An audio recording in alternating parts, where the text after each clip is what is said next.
Good morning dear students, एक बार फिर से आप सभी का हर घर पाठशाला कार्यक्रम में हार्दिक स्वागत है। कोरोना महामारी जो कि एक विकराल रूप ले चुकी है और उसी को ध्यान में रखते हुए एक बार फिर से हिमाचल प्रदेश सरकार और भारत सरकार ने निर्णय लिया है कि ऑनलाइन क्लासेस के माध्यम से ही पढ़ाई को सुचारू रूप से आगे चलाया जा सके। और ज़रूरी भी है कि हम जो चेन है उसको तोड़ें और सरकार के जो नियम हैं उनका पालन करते हुए हम इस कोरोना महामारी से मुक्त हो सकते हैं। पिछली साल +1 क्लास में जो सिलेबस हमने पढ़ा वो थोड़ा सा डिफरेंट था। इस बार जो सिलेबस हम पढ़ रहे हैं वो बिल्कुल भारतीय इतिहास के ऊपर है और पहला चैप्टर आप लोगों ने इंडस वैली सिविलाइजेशन के ऊपर पढ़ा, जिसमें आप लोगों ने हड़प्पा सभ्यता के बारे में विस्तार पूर्वक जो है वो डिटेल में बहुत सारे कॉन्सेप्ट जो आपने पढ़े।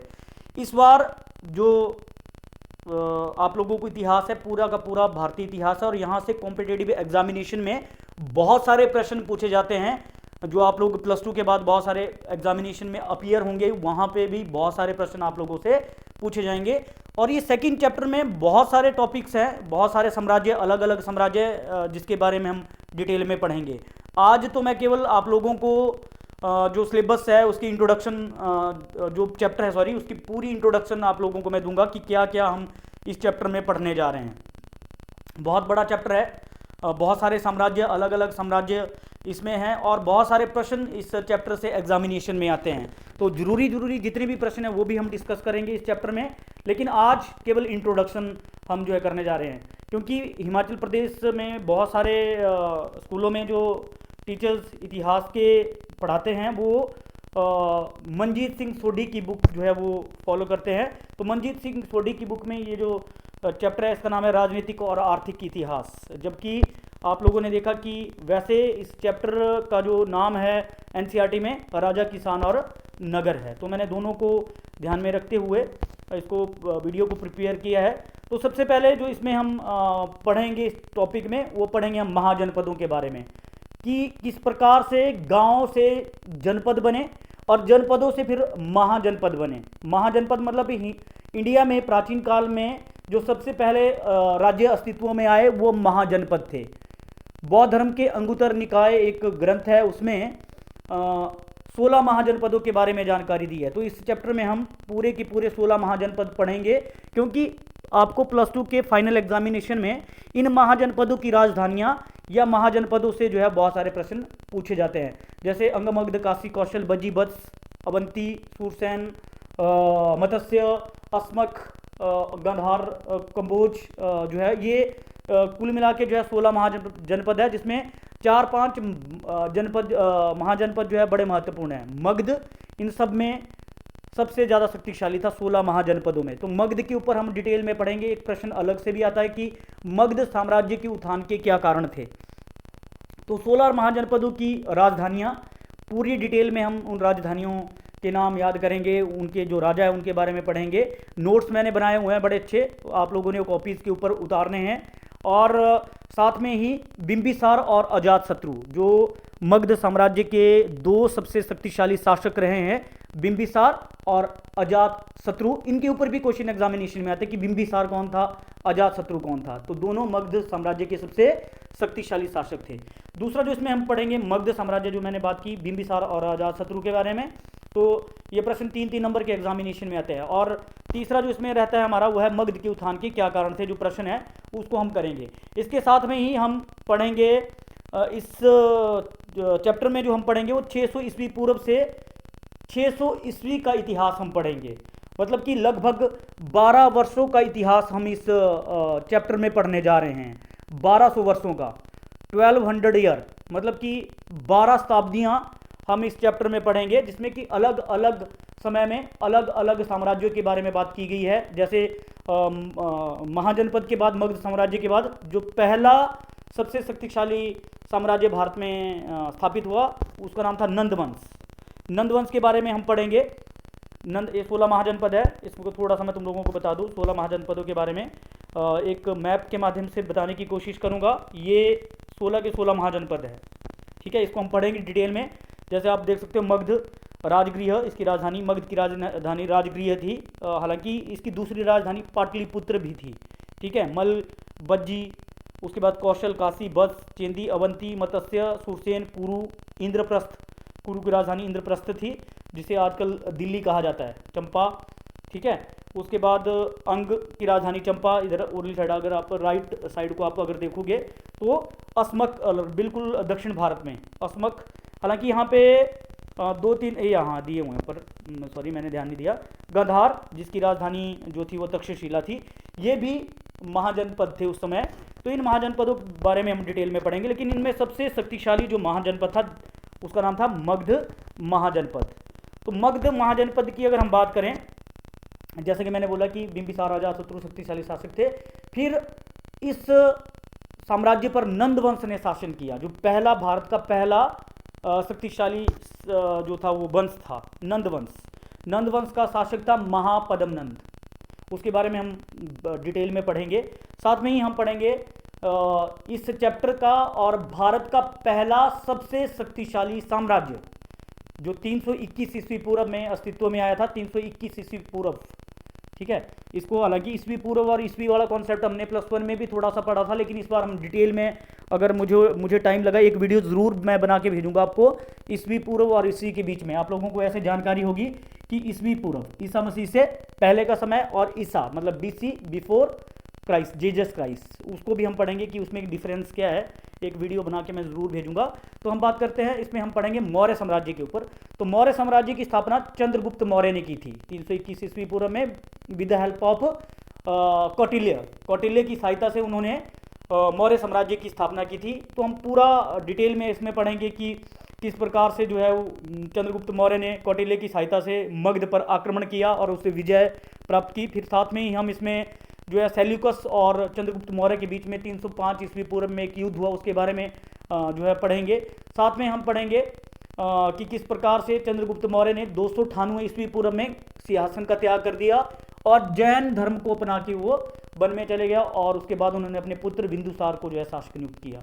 बिंदुसार ने 298 ईस्वी पूर्व से लेकर 272 ईस्वी पूर्व तक शासन किया, और उसके बाद भारत का सबसे शक्तिशाली सम्राट जो है वो शासक बना, जो कि बिंदुसार का पुत्र था, जिसका नाम था अशोक। अशोक के ऊपर हम बहुत सारे प्रश्न पढ़ेंगे। अशोक के ऊपर चंद्रगुप्त मौर्य, बिंदुसार और अशोक। एक चीज़ यहाँ पे मैं बता दूँ कि एक बड़ा जरूरी प्रश्न और एग्जामिनेशन में आता है इसी के बीच में, कि मौर्य साम्राज्य के स्रोत क्या थे, कि हमें मौर्य साम्राज्य के बारे में किन किन सोर्सेज से जानकारी मिलती है। तो बहुत महत्वपूर्ण ग्रंथ थे उस समय। अर्थशास्त्र, जिसे लिखा था कौटिल्य के द्वारा, चाणक्य के द्वारा। अर्थशास्त्र बहुत प्राचीन ग्रंथ और बहुत ही महत्वपूर्ण ग्रंथ। दूसरा था मैगस्थनीज की इंडिका। मैगस्थनीज जो एक यूनानी राजदूत था, जो चंद्रगुप्त मौर्य के दरबार में यूनानी शासक सेल्यूकस का राजदूत था, वो आया था, उसने एक पुस्तक लिखी थी इंडिका। उसके बारे में हम इसमें डिटेल में पढ़ेंगे। फिर पढ़ेंगे हम अशोक महान के बारे में, जो मैं बात कर रहा था।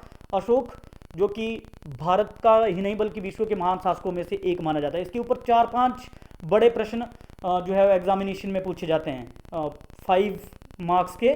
तो जिसके बारे में हम आगे मैंने डिस्कस मैं करने जा रहा हूँ, जिसमें सबसे पहला तो एक, अच्छा इसमें थोड़ा सा मैं आप लोगों को बता दूं, 322 ईस्वी पूर्व से लेकर 298 ईस्वी पूर्व चंद्रगुप्त मौर्य।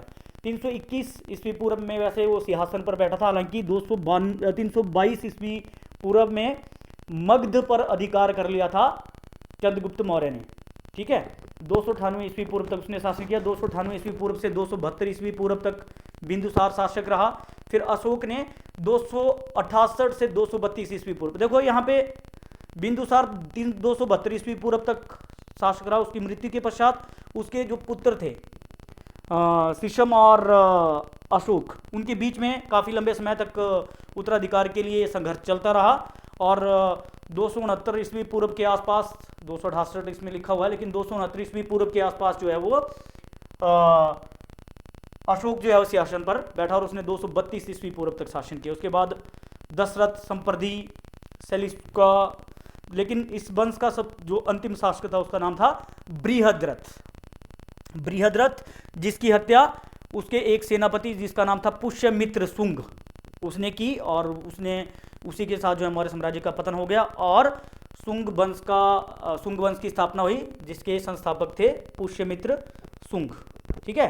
तो ये तो चलो एक कालक्रम था जो बताना जरूरी था। अब हम बात करते हैं कि इसमें अशोक से रिलेटेड कौन कौन से जरूरी प्रश्न हम पढ़ेंगे।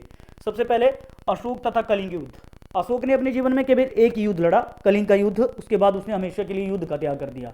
इस युद्ध का त्याग उसने क्यों किया और हमेशा के लिए युद्धों का त्याग उसने क्यों किया और उस कलिंग युद्ध के उसके जीवन पर क्या प्रभाव पड़े, वो हम पढ़ेंगे। उसके बाद अशोक का धम्म।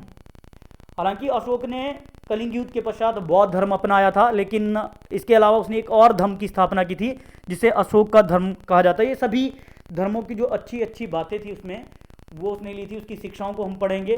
4 नंबर का ये प्रश्न 5 नंबर का आता है एग्जामिनेशन के लिए। और अशोक ने बौद्ध धर्म के प्रसार के लिए बहुत महत्वपूर्ण योगदान दिया, इसको हम पढ़ेंगे। और अशोक की महानता के क्या कारण थे कि उसको महान क्यों कहा जाता है, ये प्रश्न 4 बड़े प्रश्न जो 5-5 नंबर में आते हैं एग्जामिनेशन में, ये हम इसके मैं नोट्स भी आप लोगों को भेजूंगा और साथ में कोशिश करूंगा कि आप लोगों को ये सही से समझ आए।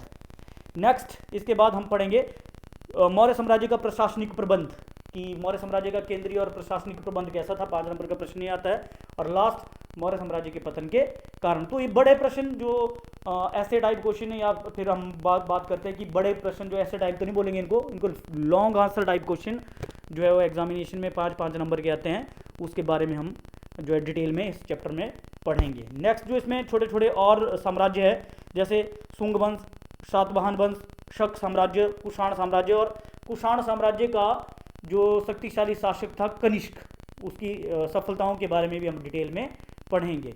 ये दो जो सुंग वंश है, सातवाहन, शक, ये 3-3 नंबर में आते हैं। कुषाण साम्राज्य 3-3 नंबर में ये प्रश्न आते हैं, 2-2 नंबर में भी आते हैं।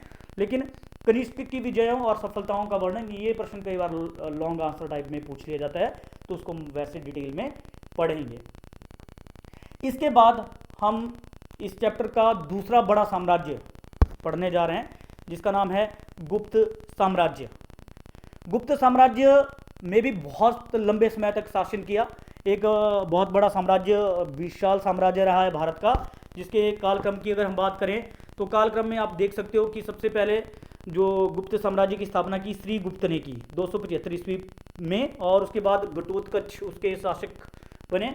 लेकिन चंद्रगुप्त प्रथम 320 ईस्वी से लेकर 320 ईस्वी से लेकर 335 ईस्वी तक शासन किया। गुप्त साम्राज्य का पहला शक्तिशाली शासक था। लेकिन इस साम्राज्य का सबसे शक्तिशाली शासक रहा है समुद्रगुप्त, जिसने 335 ईस्वी से लेकर 380 ईस्वी तक शासन किया। कुछ पुस्तकों में ये 375 ईस्वी तक दिया गया है। तो एनसीईआरटी में 380 दिया गया, तो मोस्ट ऑफ द टाइम जो है वो हम एनसीईआरटी ही फॉलो करेंगे। लेकिन अगर हम हिमाचल प्रदेश की बात करें तो हिमाचल प्रदेश में जो पुस्तक ज़्यादातर जो अध्यापक हैं उनके द्वारा पढ़ाई जाती है, मैंने बात की जो मनजीत सिंह सोढ़ी की बुक है। तो आपने अपने अध्यापकों को ज़रूर पूछना है कि सर कौन सी डेट हम लिखे, कि 375 लिखे कि 380 लिखे। ठीक है, ये मैंने आपके ऊपर छोड़ दिया क्योंकि आप टीचर्स से डिस्कस कर सकते हो। चंद्रगुप्त विक्रमादित्य दूसरा गुप्त साम्राज्य का दूसरा सबसे शक्तिशाली शासक। समुद्रगुप्त की बात करें तो समुद्रगुप्त के ऊपर 2 प्रश्न बनते हैं। एक तो समुद्रगुप्त की विजयों का वर्णन करो, और दूसरा समुद्रगुप्त को महान क्यों कहा जाता है, कि उसकी सफलता के क्या कारण थे। ठीक है, और चंद्रगुप्त विक्रमादित्य उसकी विजयों का वर्णन और उसे महान शासक क्यों कहा जाता था, ये ठीक है। उसके बाद स्कंदगुप्त जो है, कुमारगुप्त है। स्कंदगुप्त एक और शक्तिशाली शासक था, लेकिन उसके बाद जितने भी शासक रहे वो सारे कमजोर शासक साबित हुए। और 550 ईस्वी में विष्णुगुप्त के मृत्यु के साथ ही गुप्त साम्राज्य का पतन हो गया। तो उसमें जो हम चैप्टर पढ़ेंगे, ध्यान से फटाफट से आपने बात करनी है। मथुरा कला शैली और गंधार कला शैली के ऊपर भी हम बात करेंगे कि मथुरा कला शैली और गंधार कला शैली की विशेषताएं क्या थी। उसमें फाइयान एक जो चीनी यात्री था जो गुप्त काल में भारत आया था, उसके बारे में भी हम डिस्कस करेंगे। ठीक है, तो ये महत्वपूर्ण जो टॉपिक्स हैं इनके बारे में हम बिल्कुल डिटेल में जो है वो पढ़ेंगे। और आप लोगों ने आज मैंने इस वीडियो को बनाने का मेन उद्देश्य ये था कि आपको सिलेबस के बारे में थोड़ा सा जो है वो जानकारी मिल जाए। तो इसमें मेन जो हम पढ़ेंगे, ध्यान से एक बार फटाफट से हम बात करते हैं। महाजनपद काल, जिसमें 16 महाजनपदों के बारे में हम पढ़ेंगे। फिर पढ़ेंगे नंदवंश के बारे में, नंदवंश जो कि भारत का पहला विशाल साम्राज्य था। उसके बाद पढ़ेंगे मौर्य साम्राज्य के बारे में। मौर्य साम्राज्य के शासक चंद्रगुप्त मौर्य, बिंदुसार और अशोक के बारे में हम डिटेल में पढ़ेंगे। इसके साथ में ही हम मौर्य साम्राज्य के प्रशासनिक प्रबंध और अशोक से रिलेटेड जितने भी प्रश्न हैं वो, और मौर्य साम्राज्य के पतन के कारण ये पढ़ेंगे। उसके बाद छोटे छोटे साम्राज्य शक, सातवाहन, कुषाण, जो क्या बोलते हैं इसको, शुंग था, शुंग वंश, इनके बारे में पढ़ेंगे। और फिर पढ़ेंगे हम गुप्त साम्राज्य के बारे में, जिसमें हम जो गुप्त साम्राज्य के शक्तिशाली शासक थे, चंद्रगुप्त प्रथम, समुद्रगुप्त और चंद्रगुप्त विक्रमादित्य, उनके ऊपर जितने भी जरूरी प्रश्न हैं वो सारे हम करेंगे। और उम्मीद करता हूं कि आप लोगों को ये वीडियो पसंद आई होगी। कल के वीडियो में हम जो है सिलेबस को स्टार्ट कर देंगे। Thank you and have a nice day.